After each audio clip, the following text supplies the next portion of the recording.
Daddy. Daddy, Oh. dami mong pera ah. Oh, ito na nga lang. Oh no! Gusto mo mapasa ito? Oo naman, syempre daddy. Oh, may tatlong katanungan ako sa iyo.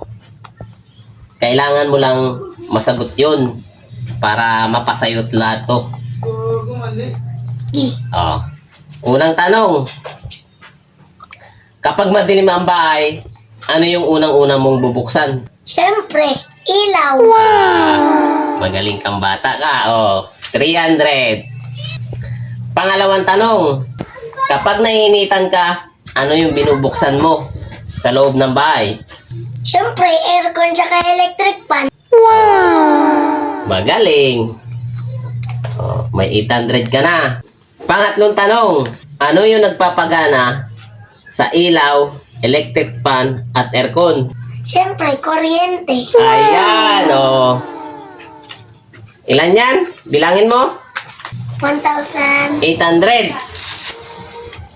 Ito yung bill natin sa kuryente. Ayaw, di ma. 1,896. Kulang pa ako ng 96. What? Humingi ka na lang ng 100 kay mami mo. Magbayad kayo ng kuryente. Para hindi tayo maputulan. Oh no! Kuryente nga ni.